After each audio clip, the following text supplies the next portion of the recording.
Kalinga TV अच्छी विजु जनता दलर Rajya Sabha पार्लियामेंटारी party leader श्रीजुक्त मानस Mangaraj MP आसतु कथा भाई जो भाई भाव इस्तीफा को लेकर नवीन सार जो शिक्षा मंत्री इस्तीफा मागिछंती ता जोगुरु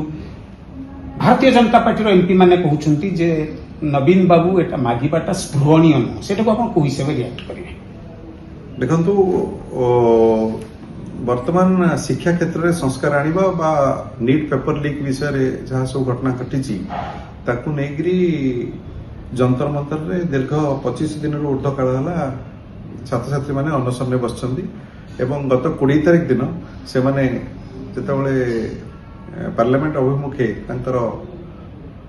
यात्रा स्टार्ट करते सेतेबेले दिल्ली पुलिस तांको उपरे बर्बरचित आक्रमण करथिला सेतरे शह शह छात्र छात्री आहत होती कहार गोड़ भांगी कहार मुंड फाटी एमती अवस्था बहुत खराब अवस्था होती तेणु आपको आम दृढ़ निंदा करुचु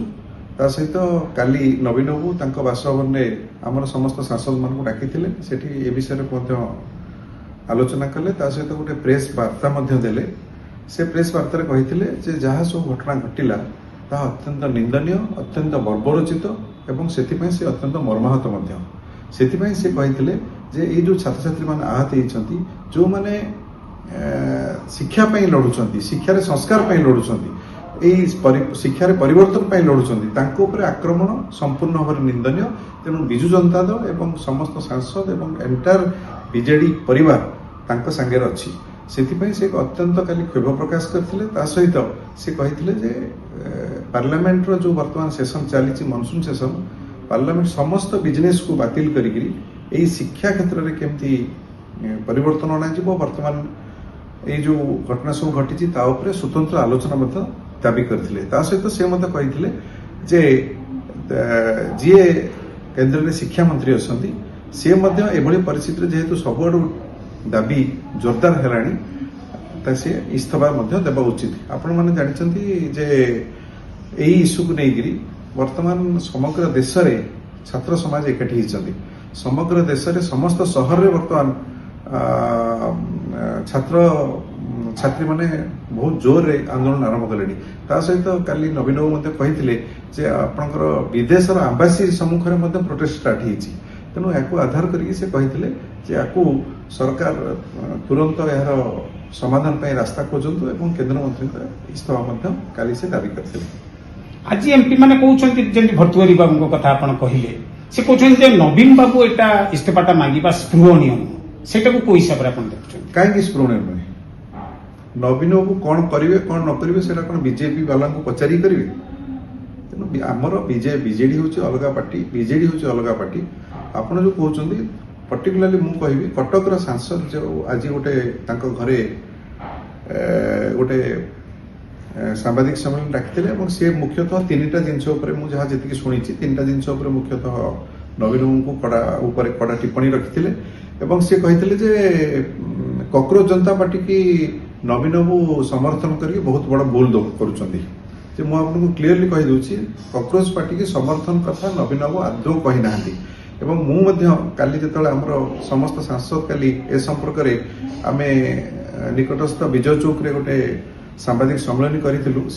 सांबादिक मत एक क्वेश्चन पचारि तार उत्तर में कही जे कॉकरोच पार्टी को आम कौन बीजेडी तरफ कौन आम समर्थन ना किंतु जो उद्देश्य छात्र छात्री मैंने एकाठी होती जो प्रकार बर्बरचित आक्रमण कर निंदा करुँ घटना आम पक्षर अच्छु नवीन बाबू से कही किंतु कदर्थ करके अन्य व्याख्या करी भर्तुहरी बाबू आज से मत कहीं लगुच भर्तुहरी बाबू बोधे नवीन बाबू से प्रेस वार्ता आदौ देखी ना जदि देखी था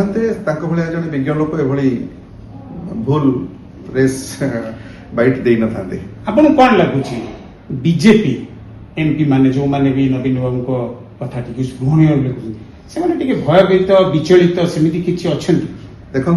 मु पर्टिकुलरली भर्तुहरी बाबू कथा कहबी भर्तुहरी बाबू बीजेडी रु एवं नवीन बाबू दयारू 6 थर एमपी होती तेणु आज से जाइछंती बीजेपी तरफ 7म थर पे तेणु जिते बीजेपी रे थिले सेते नवीन बाबू भल थिले ବିଜେଡି ରେ ଯେତେବେଳେ ବିଜେପି କି ଗଲେ ସେତେବେଳେ ନବୀନ ବାବୁ ଖରାପ ହେଇଗଲେ, ଏଇଟା କୋଉ କଥା। ତେଣୁ ଆପଣ ଗୋଟେ କଥା ମୁଁ କହିବି, ମୁଁ ତ ଦେଖିଛି ଯେତେବେଳେ ବିଜେଡି ରେ ଥିଲେ, ଯଦି ସରକାରରେ ଥିଲେ ବହୁତ କଥା ଘଟଣା ଘଟେ। ସେ ସେତେବେଳେ କଣ କରନ୍ତି, ତାଙ୍କର ଯୋଉ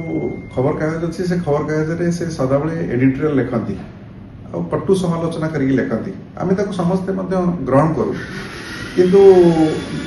ସେଟା ବିଜେପି ସରକାରରେ କାହିଁକି